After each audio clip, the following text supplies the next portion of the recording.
আসসালামু আলাইকুম প্রিয় দর্শক, শুরুতেই আপনাদেরকে একটা ভিডিও দেখিয়ে নিচ্ছি।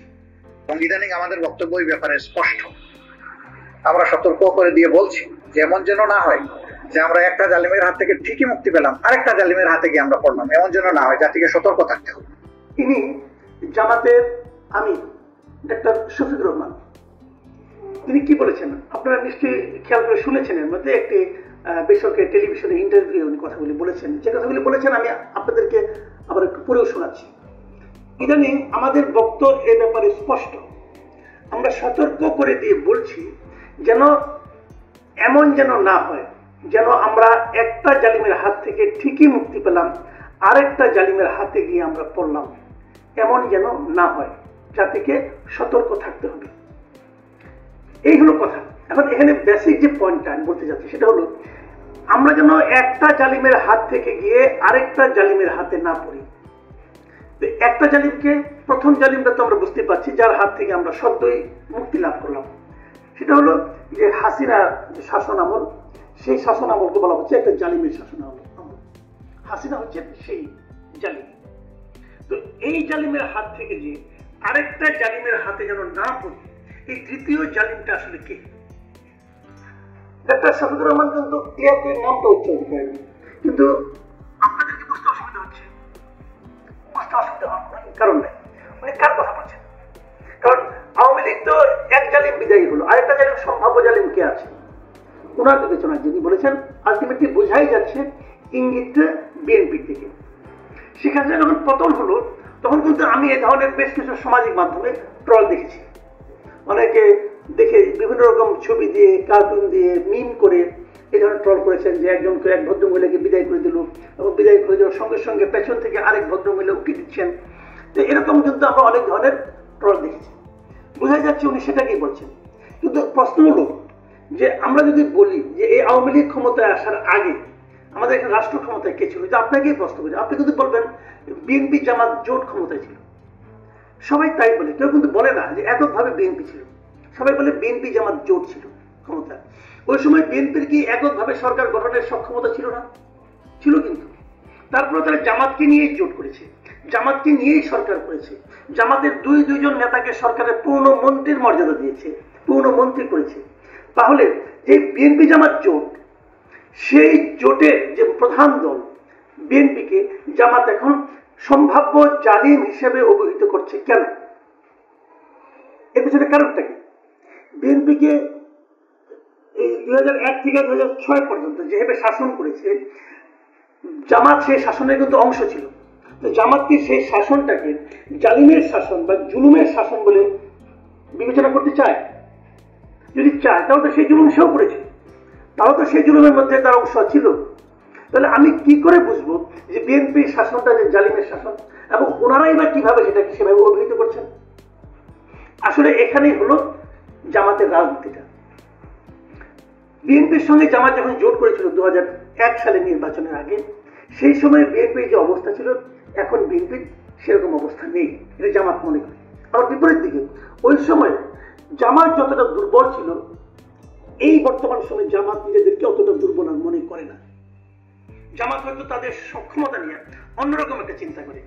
জামাত হয়তো ভাবে যদি নির্বাচনটা 2 বছর অথবা 3 বছর পরে হয়, তাহলে তারা হয়তো এককভাবে কিছু একটা করার সক্ষমতা অর্জন করবে।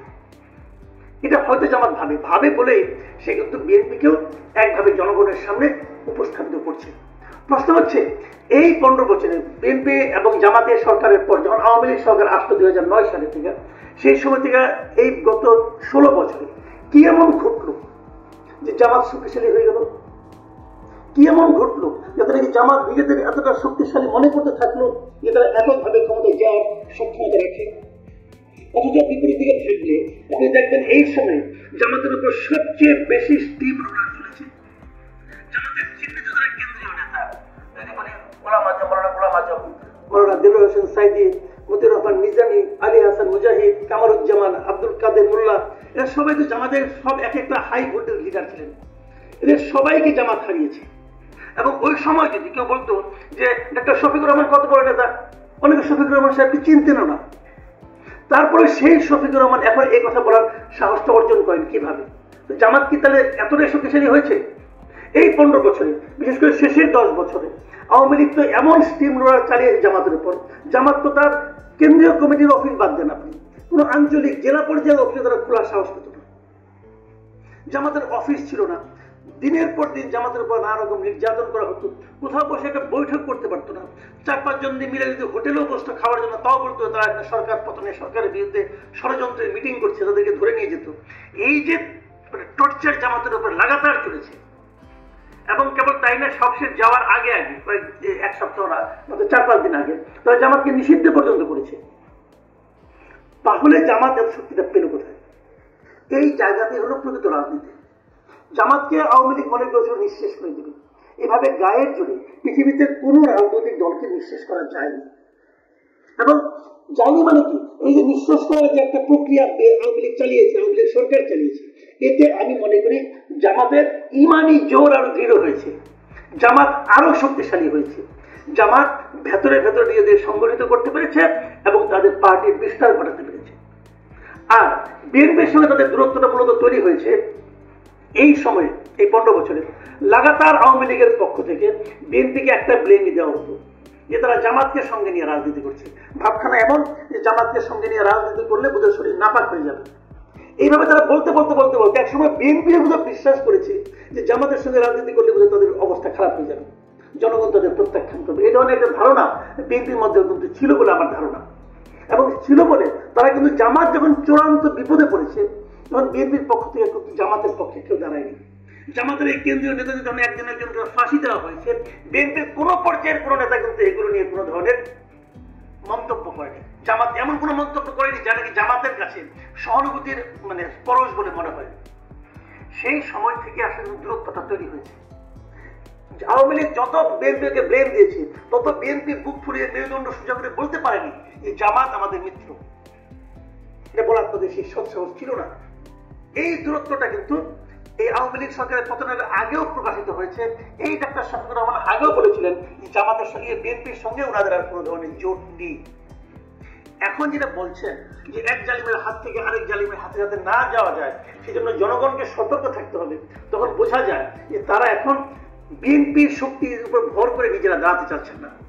আগামী দিনের রাজনীতি তারা একা একাই করতে চান। এবং এই যে তাদের উপলব্ধিটা, এই যে তাদের এই উপলব্ধির প্রকাশটা, এটা কিন্তু এমনি এমনি হয় না, তাদেরও নিজস্ব একটা অবজারভেশন আছে। দর্শক, আমার মনে হয় সামনে রাজনীতিতে এই বিষয়গুলো কিন্তু বড় একটা ধারণা আপনাদেরকে দেবে যে দেশ আসলে কোন দিকে যাচ্ছে, কার দিকে যাচ্ছে, দেশের কোন কোন রাজনৈতিক দলগুলো আগামীতে শক্তিশালী হয়ে সামনে উপস্থিত হচ্ছে। আর জামাতের জন্য এটা খুব সহজ একটা বক্তব্য, কারণ তারা মানুষকে দেখাতে চায়, বলতে চায় যে 15 বছর আপনারা দেখেছেন তারা আওয়ামী লীগকে, তার আগের 5 বছর দেখেছেন বিএনপিকে, তার আগের 5 বছর দেখেছেন আবার আওয়ামী লীগকে, তার আগের 5 বছর দেখেছেন আবার বিএনপিকে। কাজে আপনারা আওয়ামী লীগ বিএনপি দুই দলকে চেনা হয়ে গেছে, এখন তৃতীয় কাউকে নির্বাচন করুন। আর এই তৃতীয় কাউকে নির্বাচন করলে কে আসবে? অটো চয়েস জামাত। এভাবেই তারা বিষয়টাকে উপস্থাপনের চেষ্টা করছে। জামাতের এই রাজনীতি শেষ পর্যন্ত কতটুকু সফল হবে সেটা হয়তো আমরা খুব শীঘ্রই পেব। প্রিয় দর্শক, এখন এই পর্যন্তই। আল্লাহ হাফেজ।